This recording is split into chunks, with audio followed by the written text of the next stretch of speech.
Right, so you have hired an active manager. You're not going to invest in an index fund, but you want to make sure that your manager truly is active. You don't want to pay those active management fees only to find out that your manager is a closet indexer. So we talked about active share. You can check that out in this video. Today we're going to talk about tracking error, sometimes called active risk.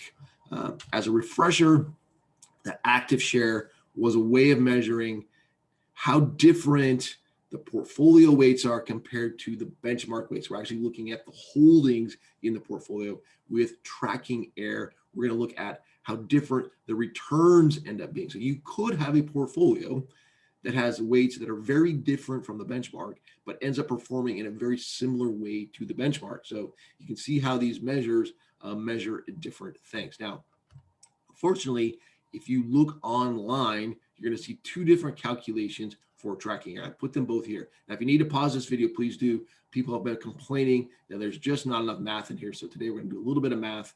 The top formula with the quotation marks in it. If you look at here, what we're looking at, are we looking at the differences between the portfolio's return and the benchmark returns at each period and comparing that to the average difference between the portfolio return and the benchmark return. So we want to understand how those deviations are changing. Where in the second one, we are looking at how the portfolio return compares to the benchmark return. So it doesn't matter if it's the same difference period by period, it's just how they vary. Those are the two differences there. Hopefully that makes sense. Pause it if you need to. Also note that we are, of course, squaring returns here and then taking the square root of it. So what that does for us is just saying, hey, if we have outperformance versus underperformance, we outperform by 50 basis points, we underperform by 50 basis points, we're going to treat those the same. So that's what the squaring and square root does for us here. Now, so to understand the differences between these two calculations, I've contrived some examples here. We're going to look at 5 different portfolios. One matches the benchmark perfectly period after period,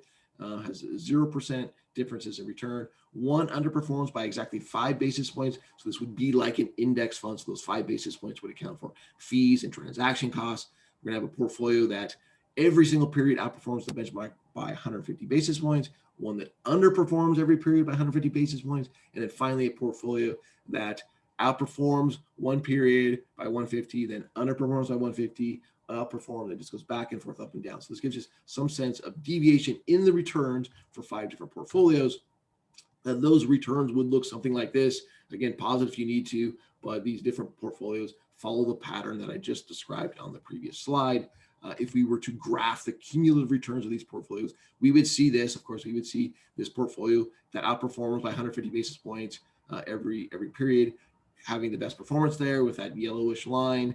And we would see the portfolio that underperforms by 150 basis points doing poorly relative to the other portfolios. That's that blue line. And the others match up pretty well. So clearly the benchmark is going to match the one that matches the portfolio exactly.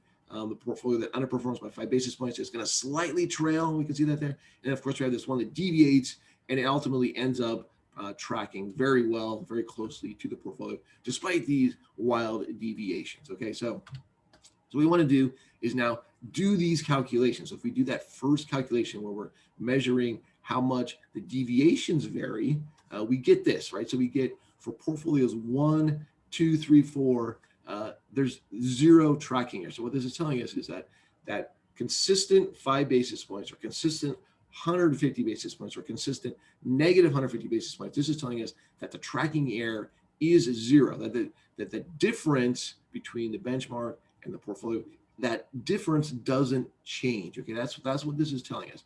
Whereas the one where the difference goes up by 150, down by 150, that this is changing, right? So that with this compounding effect here, we get a tracking error of 1.54%. Now, interestingly, if you look at the returns, the differences are going to be the largest in portfolios 3 and 4, but it's showing us 0% tracking here. Now, if we do the other calculation, this is what we get. And this is kind of what our intuition would tell us. So we get 5 basis points of tracking error with the one that is underperforming by 5 basis points. Makes sense.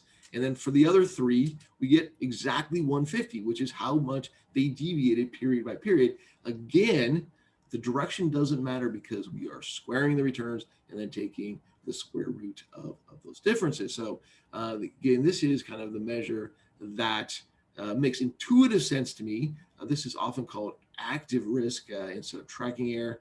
At least that's my impression. Also, this is kind of the risk that I think about when you're looking at tracking error looking forward. So predicted active risk. These are the kind of measures that we're expecting. Also, keep in mind that when you have a tracking error of 150, it doesn't tell you anything about the direction. So that could result in dramatic outperformance, dramatic underperformance, or ultimately very similar returns to the benchmark.